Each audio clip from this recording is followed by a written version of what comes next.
Well, the weekend has begun.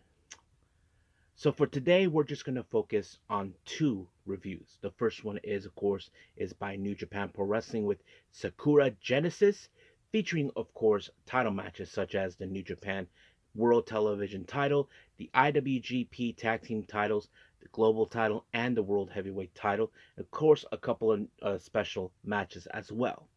And then, of course, we move on with our final review, which is AEW Collision, which is the go home show before Dynasty. So anything could happen until then.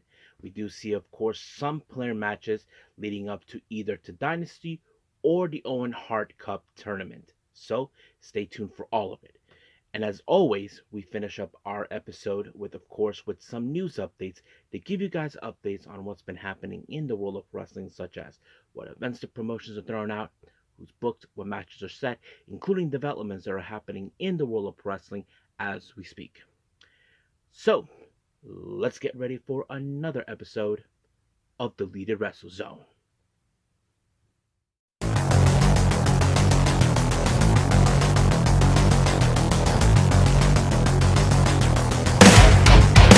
Are you ready?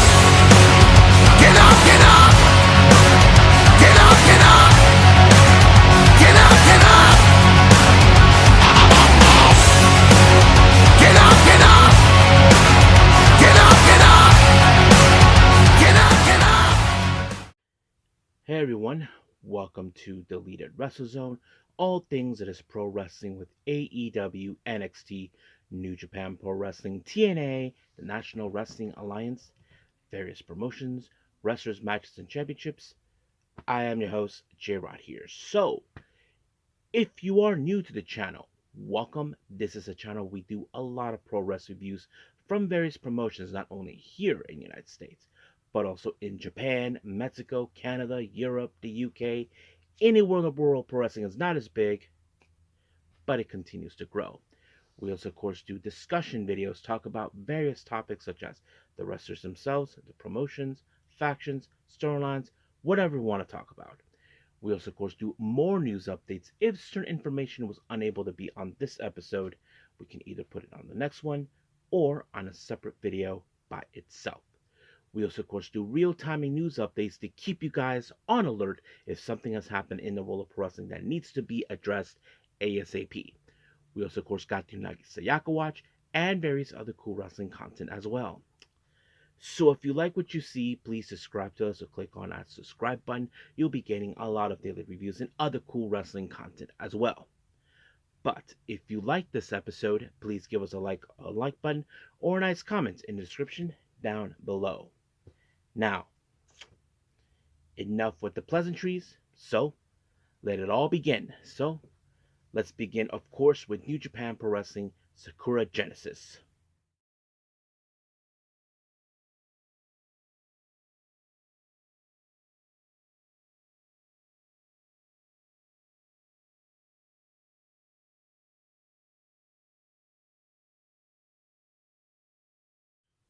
Alright, so let's begin with New Japan Pro Wrestling with Sakura Genesis. This happened recently at Ryogoku. Now, our opening match, well, it was a pre-show actually, is of course between the Young Lions, um, Daiki Nagai versus Katsui Murashima. Now, of course, many times we have seen, of course, when it comes to Young Lions, we see them how they adapt, how they have grown. Of course, many times we have seen them, they ended up on time limit draws, but once in a while, we see one of them actually pick up the win. And this time it was, of course, Murashima with the Boston Crab on Nagai, and just like that, Nagai had no choice but to tap. Next up, we have Sanada versus Yuya Uemura. Now remember, guys, this whole thing began when Sanada, on the other hand, decided to turn his back on just four guys: Taichi, um, Yuya Uemura, Doiki, and of course Taka Michinoku. However, Yuya Uemura made his return to deal with Sanada. Now, of course, Sanada in recent times, he's been cheating his way through to ensure he wins his matches, not knowing that he doesn't want to deal with this. But however, of course, he was going to do dirty tactics on this one. And then, of course, there was a moment where he shoved Yu Uemura to Milano Collection. And then, of course, as always, with low blows. But however, Uemura walked away with the win when he applied a armbar. And of course, Sonata had no choice but to tap. Now, our next match we have for the New Japan World Television title. El Phantasmo makes his defense against the Great Khan. Now, this match was somehow meant to happen due to the fact that Great Khan defeated El Phantasmo at the New Japan Cup, if you guys remember. So that guaranteed him a spot. Now, this is a belt, of course. It's no secret that the United Empire had this belt before. That was, of course, during Jeff Cobb. But now the real question is, can Great Khan pull it off? Well, he did, because he took out El Phantasmo on the outside, basically winning the match, just spare seconds to spare in a countout, and just like that, he becomes our brand new New Japan World Television Champion. So we'll see how that goes from there. Our next match, we have Hiroshi Tanahashi taking on Shota Umino. As you all know, Shota Umino has come back in a different form thanks to that idiot Great Khan for making him lose everything. But now he is determined. As you know, he desires to become the next ace. Now he faces against the ace. But the real question is, will Tanahashi, as you know, time is running out for him, will, of course, Umino get the win? Well, that's exactly what he was going to do. He applied, of course, the Northern Light Bomb, and just like that, 1, 2, 3, it was done. However, during the post match promo, I don't know what he said, but he gave the sign of respect to Tanahashi. So that pretty much ends things right there. Our next match is for the never open weight 6-man tag team belts. We have, of course, the House of Torture defending the belt against the War Dogs, Taiji Shimori, Jola Maloney, and Gabe Kidd. Now, of course, if you guys remember, this is a bit of a civil war. As you guys remember, Evil was declaring that the War Dogs were expelled from, of course, from Bullet Club, but many people saying it's a little horsecrap coming from them saying so. However, this match went into a very interesting dynamic. Of course, as always, the House of Torture finds ways to cheat their way through, but this time, all of a sudden, Sonata, in fact, whacked Drilla Maloney with the chair and Show pinned him. And of course, the House of Torture, or should I say the House of Losers, decided to, of course, thinking they got away with it. But this time it's going to be war. So we'll see how things will go between both teams, because we know this is far, far from over between them. Now, our next match, I believe, is the actual Never Openweight Championship. Konosuke Takeshita makes another defense for the championship against Rohei Oiwa. Now, this is one of those belts, of course, where Rohei Oiwa feels that this belt is now in the hands of an outsider. Those who know this, Konosuke Takeshita is not originally bred within, of course, New Japan. He was bred within DDT. So Oiwa is one of those wrestlers saying that, hey, I'm the one who was bred here. You're nothing. But man, Oiwa put up a hell of a fight in this. I mean, he did everything humanly possible, but however, it was Takeshita with, of course, the Raging Fire. 1, 2, 3, over. Just like that. Our next match is for the IWGP Tag Team Belt. We have the United Empire, Cal Newman and Jeff Cobb taking on LIJ's Hiromu Takahashi and Tetsuya Naito. Of course, you guys remember this is one of those matches where Cal Newman and Jeff Cobb issued the challenge. But we rarely see these belts being defended that much. But however, you ask yourselves, can Naito and Hiromu make a good solid defense? Well, fortunately, Naito ended up on the wrong side of a pinfall by Cal Newman, and just like that, 1, 2, 3, brand new IWGP Tag Team Champions. So that means, of course, that the United Empire has the tag belts and the World Television title in their grasp as well. Now, our next match is the IWGP Global Championship. Evil makes an attempt against Yota Tsuji, but once again, Tsuji called his identical brother, Little Tsuji, to do a little work for them. However, of course, as always, when it comes to Evil, the House of Losers once again showed up. You know, Dick Togo, um, Kanemaru, all of that. But however, Shingo Takagi decided to clean house and show them who's boss. Until, of course, um, Suji applied a Gene Blaster on Evil, and just like that, 1, 2, 3, done. Retained the championship. However, during the post-match promo, we did see the arrival of Yuya Uemura. It doesn't take a genius to figure out what this is about. Well, you probably can guess. This is about now the next challenge for the Global Championship. But for those who know this or not, Yuya Uemura and Yota Tsuji are from the same class. They were bred together along with Shota Umino, I believe. But yes, so that's how things ended up. So we'll see what happens. Our next match is our main event, the IWGP World Heavyweight Championship. David Finlay, the winner of the New Japan Cup, makes his shot as known against Hiroki Goto. Now, of course, David Finlay is determined to once again to make Goto's kids cry, saying that Goto was nothing but a failure, try to prove his point. But Goto, who had the fighting spirit, in order to ensure he doesn't lose it, he was able to apply the GTR, and just like that, 1, 2, 3, he retained the belt. However, you probably ask yourselves, was there anybody who would issue the challenge? Well, this time it was Shota Umino who issued the challenge. So that's going to be interesting to see. So it's still a question of when and where it's going to happen. So we'll stay tuned to this, and then let's move on with our last and final review, AEW Collision.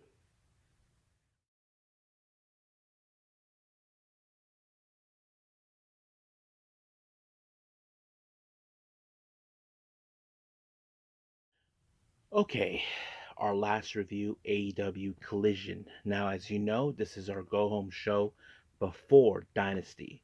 So anything could happen before then. Our first match features, of course, tag team match. We have members of the Don Callis family, the Proto Star, or should I say the Proto Idiot, Kyle Fletcher, again with the Alpha Konosuke Takeshita. They take on Powerhouse Hobbs and, of course, Tomohiro Ishii. So you know there's going to be a battle of the hosses in this match, of course. Now, you probably ask yourselves how is going to turn around. Well, apparently this match ended when Kyle Fletcher applied, of course, a brain buster on Ishii, which is a move that Ishii has done himself countless times. This allowed for Fletcher to pick up the win on Ishii, and just like that, 1, 2, 3, it was over. Now, as you know, recently the crew, consisting of Leo Rush and Action Andretti, have been dealing with the top flight for quite a while. However, their bigger obstacle is AR Fox, so they enlisted the help of Nick Wayne, who had its issues towards them in the past.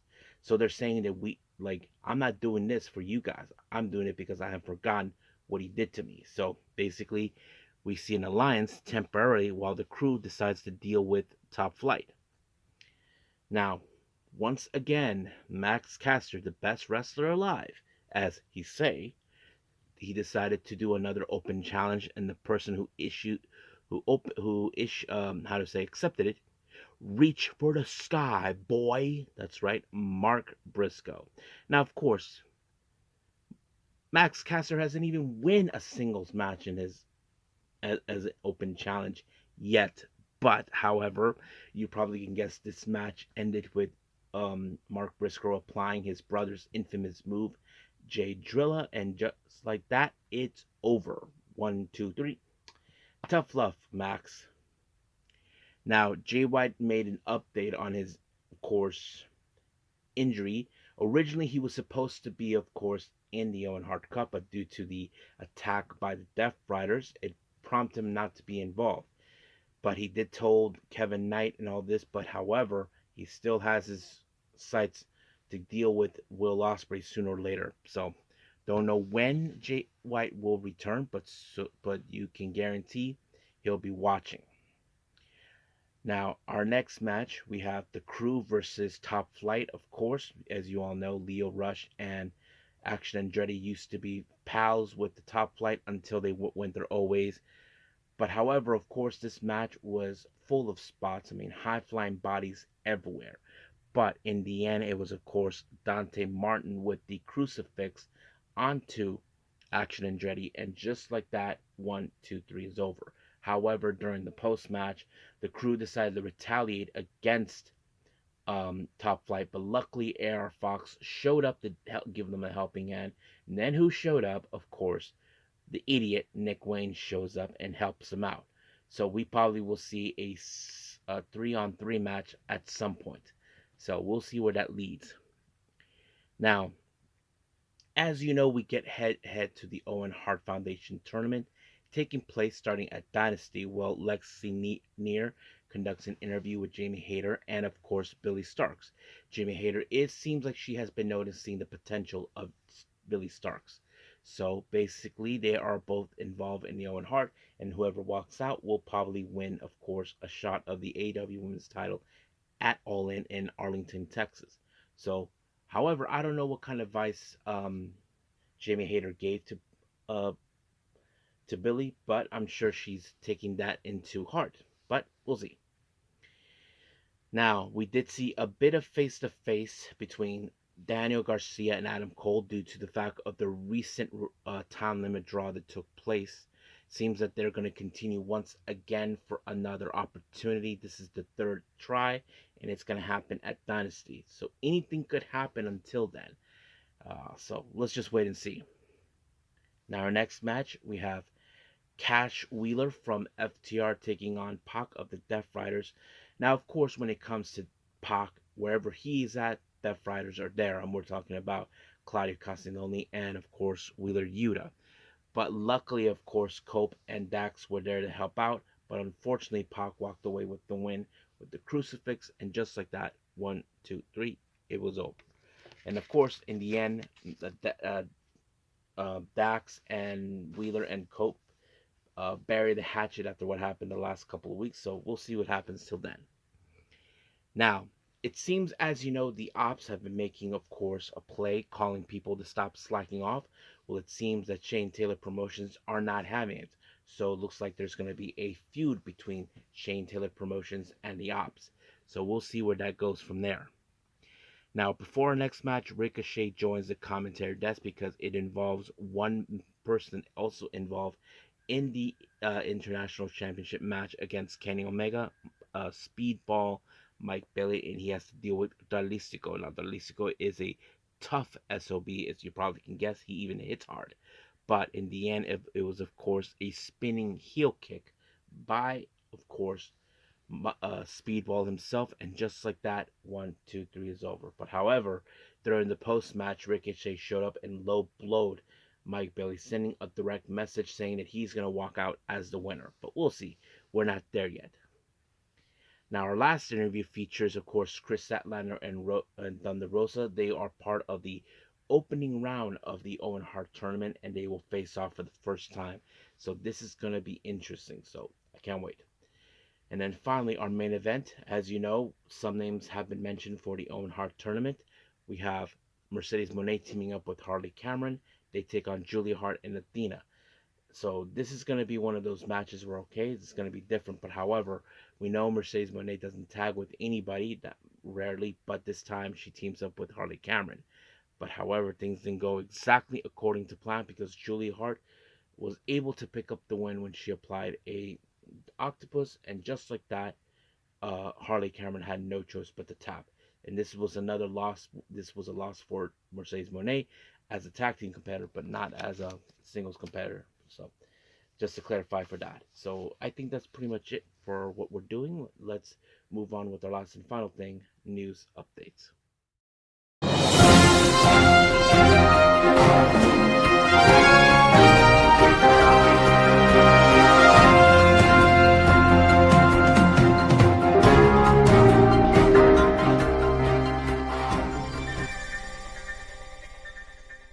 Okay, so welcome to our news updates. As always, let's begin with, of course, with some news, with some upcoming events with the promotions. Let's begin with Reality of Wrestling with Pay Up that will take place on the 12th of April. They just announced Duke Hanson, or formerly known as Duke Hudson in NXT. Yes, folks, it's the same guy. Duke Hudson now goes by Duke Hanson, so stay tuned for that. Then, of course, the Las Vegas show with Spark Yoshi Puroesu of America, Lady Luck, taking place On the 17th, they just announced Lena Cross. Now, if you guys never seen her, she made appearances in Japan not just recently in the last couple of months, so it would make sense. And then, of course, as always with the Las Vegas shows, GCW Bloodsport announced Royce Isaacs takes on Tavion Heights. Now, this was a match that Royce Isaacs been asking for, and now he's got it. And finally, of course, as you know, Deadlock Pro Wrestling or DPW will be making their return to Japan at, of course, in Shinkiba, I believe, called the Spirit Rising, that take place on the 29th of April or 24th. Anyway, they just announced Violence Forever will take on the Astronauts. So that's going to be one hell of a match. And then finally, Maple Leaf Pro Wrestling with, of course, Northern Rising. They just announced Miyu Yamashita, the Pink Striker, takes on the Professor, Serena Deeb. Now, as for our developments, we only have two. The first one is, of course, you may have heard this now. TJP is no longer under contract with New Japan, but he's working with New Japan as a freelancer. And New Japan was going to give him an offer, but he turned it down. For those who don't or know or may not remember, TJP used to be part of course, WWE long before he decided to go back to New Japan and all this. So there's been key interest on that. Now, if you guys remember, there was a speculation about the upcoming Best of the Super Juniors. Well, names have been announced at the Sakura Genesis event. Let me pull that up for all of you and let me reveal who's involved in this tournament. Here we are. Yes. We have our current IWGP World Heavyweight Champion El Desperado, Master Wato, Hiromu Takahashi, Kushida, Rusuke Taguchi, Yo, Kevin Knight, Ninja Mac, Kosa Fujita, Robbie Eagles, Taiji Shimori, Bushi, Francisco Kara, Clark Connors, Sho, Yoshinobu Kanemaru, Dragon Dia, CML representative Maho, and Nick Wayne. So that's pretty much it for that. So I think it's time to call it a day. Well, I hope everybody enjoys this episode. Coming up as we speak, we do have the latest Stardom show, Star Dream, which takes place in Anjo, which is the hometown of Tam Nakano. It is also the official last match in Japan for Mina Shirakawa before she makes her move to the US. However, she will be participating in two more Stardom events, but that's going to be here in the States in Las Vegas. So any of my subscribers are going to be there. Make sure you get your tickets if you're planning to go see Mina Shirakawa, and she will be at WrestleCon. Now we do have, of course, don't forget Dynasty by AEW. I believe that's going to be our top priority. So stay tuned for that. I haven't decided anything else. There's still some wrestling shows I'm behind, but we'll get to that. But as of right now, we'll end things here. And then I will say this, that I will see you guys in the next DWZ time. Same DWZ channel. I must bid all of you adieu. So, goodbye. And have a nice day.